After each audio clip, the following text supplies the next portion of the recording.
Selamat sore juga.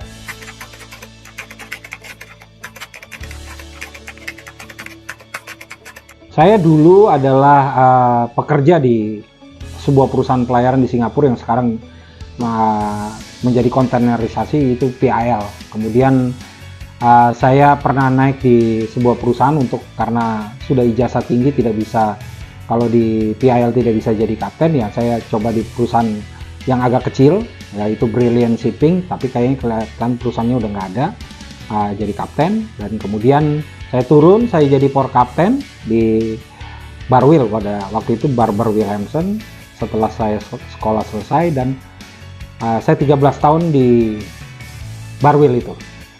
Dan kemudian pada tahun 2008 ada pembukaan, saya coba tahun 98 ada pembukaan pegawai negeri, saya coba tes dan saya diterima, tapi tidak saya langsung masuk di perhubungan, masih kabur-kabur karena masih angkanya lebih bagus swasta, jadi saya lebih aktif dari tahun 2008 dan sampai sekarang tetap setia dengan perhubungan.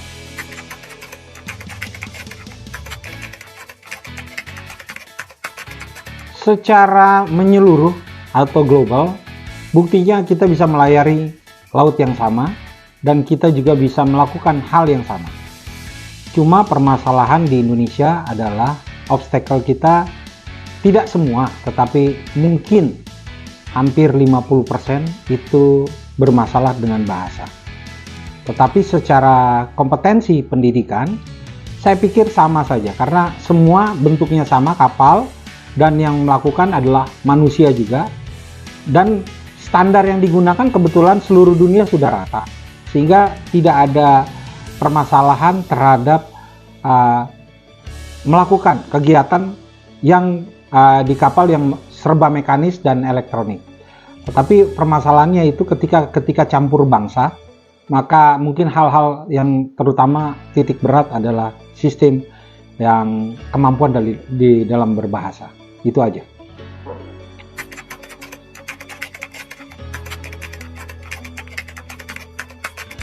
Orang Indonesia lebih banyak tahan di atas kapal, kadang-kadang sampai bertahun-tahun. Saya pun pernah mengalami dalam satu kontrak hampir 2 tahun, kurang 2 bulan. Menikmati, tetapi ada permasalahan, yaitu rindu pulang tanah air itu lebih besar.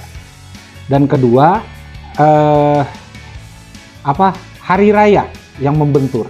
Jadi hari raya itu zaman saya berlayar sakral, jadi pingin pulang semuanya.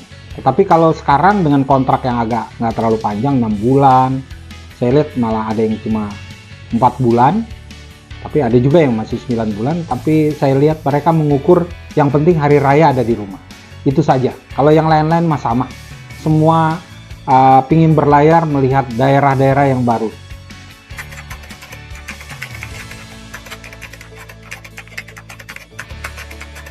Sebetulnya tidak kalah, cuma karena kita ada permasalahan terhadap armada kita sendiri. Nah, armada kapal luar biasanya meminta orang-orang yang bahasa dan kemampuannya jauh lebih tinggi.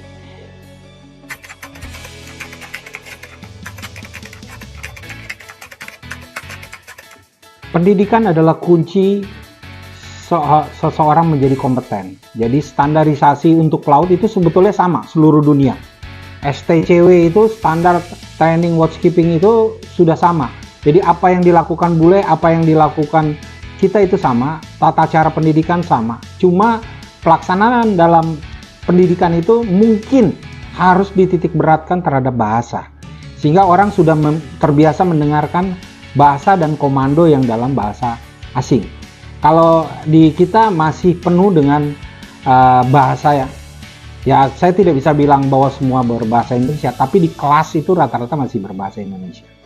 Kalau mungkin kita sudah berbahasa Inggris semua, ada bedanya pelaut kita dengan pelaut lain, yaitu di luar berbahasa Inggris di kelas, sehingga murid terpaksa mengejar apa yang diterangkan guru. Tapi kalau di kita karena dengan bahasa Indonesia, maka orang tendensinya lebih senang berada di wilayah-wilayah yang bahasanya sama.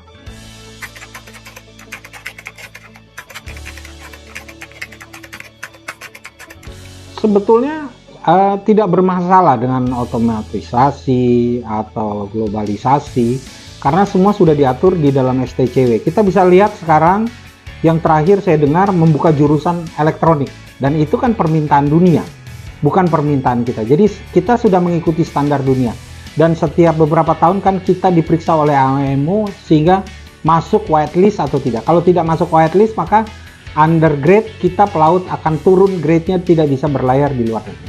Jadi saya pikir kalau perkara standar tidak bermasalah, cuma perkara SDM per individu mampu nggak beradaptasi dengan bahasa itu.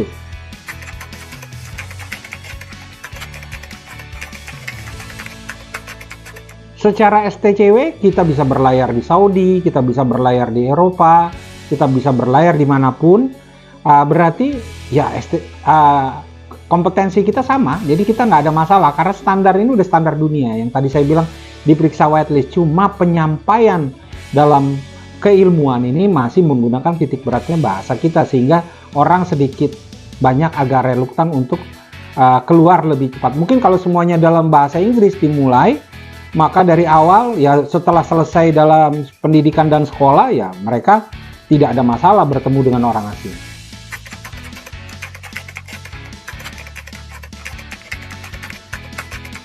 Secara pribadi saya bilang kurang karena kenapa? Kualifikasi sudah ada. Kualifikasi itu kan standarisasi yang ditetapkan oleh dunia. Semua bisa dilakukan di seluruh akademi atau sekolah swasta pun sudah berusaha mengikuti standar internasional. Tetapi kolaborasi pemerintah ikut campur dalam setiap individu yang dihasilkan dari pembelajaran ini menciptakan seorang perwira itu kurang. Kita bisa lihat ada beberapa lembaga sebetulnya dunia yang harus dirangkul di Indonesia. Saya contohkan namanya MRS. MRS itu pernah datang mau coba berkolaborasi, mau menciptakan orang dari pra sekolah sampai dengan selesai, dan dia juga menyalurkan pekerjaan. Jadi sebetulnya pemerintah ini harus sedikit banyak ada divisi yang mengembangkan kerjasama terhadap stakeholder asing atau lembaga-lembaga dunia yang bisa menyalurkan seluruh pelaut Indonesia. Jadi tanpa mengurangi rasa hormat, begitu selesai diuji dites, dia bisa ditempatkan di mana saja di seluruh dunia.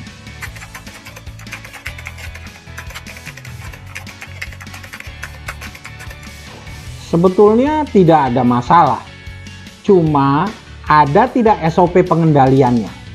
Jadi kalau pelaut yang nakal, bagaimana mengendalikannya? Atau perusahaan yang nakal, bagaimana pengendalian? Itu kuncinya di pemerintah. Nah, pemerintah harus membuat sebuah standar SOP dalam pelaksanaan semua kegiatan yang akan menjadikan masyarakat Indonesia bekerja di luar atau secara individu nyelonong keluar. Itu bagaimana pengendaliannya? Itu memang agak sulit kalau saya mau ngomong. Itu integrasi antar kementerian Imigrasi dan Kementerian Perhubungan, di mana harus terintegrasi. Seorang menjadi pelaut itu SOP-nya semua tahu. Oh, kamu harus sudah lolos tes ini, lolos screening ini, lolos ini, dan kamu siap dikirim secara perorangan atau secara perusahaan. Sehingga pengaturan dan pengawasan yang dilakukan pemerintah melekat terhadap individu.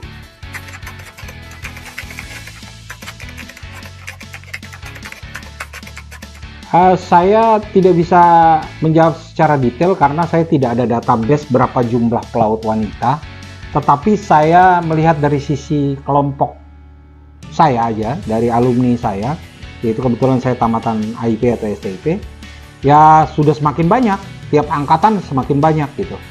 Malah sudah ada yang kerja di kapal asing, ada yang kadet di kapal asing. Jadi kita melihat kesempatannya menjadi sama, tidak ada lagi pembagian gender lah, istilahnya diskriminasi antar jenis, sehingga terlihat dengan baik bahwa penambahan orang untuk berani berlayar keluar itu membuktikan bahwa peluang itu sama.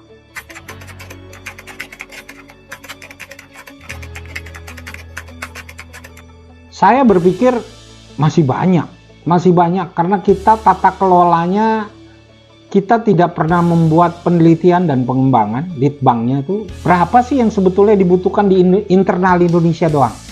terus berapa yang dibutuhkan keluar, dan berapa perusahaan asing yang membutuhkan pelaut-pelaut Indonesia. Nah, ini harus terbentuk sebuah sistem kolaborasi yang tadi pertanyaan awal, bagaimana nih kolaborasi pemerintah? Nah, pemerintah yang harus memiliki database, sehingga pemerintah juga bisa memetakan kebutuhan pelaut itu berapa banyak. Apakah perlu menambah jumlah sekolah, atau cukup dengan sekolah yang ada, atau mengupgrade sekolah yang ada menjadi mengikuti kebutuhan-kebutuhan yang ada. Saya pikir itu, dan itu harus ada sebuah penelitian yang jelas. Ada kajian dan analisa yang bisa dipertanggungjawabkan, bukan berarti hanya sekedar menyebutkan dibutuhkan pelaut. Pelaut butuh pelaut yang model apa, dengan kompetensi yang gimana, serta kemampuan yang kayak apa yang dibutuhkan. Nah, ini banyak ceritanya, lebih panjang, ini bisa 1 hari gitu.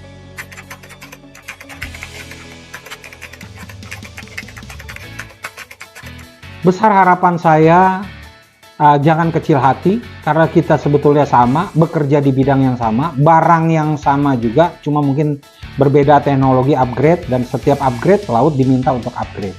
Jadi tidak ada masalah sebetulnya, cuma semangat yang sama, tetapi kemampuan tetap harus lebih dipertajam.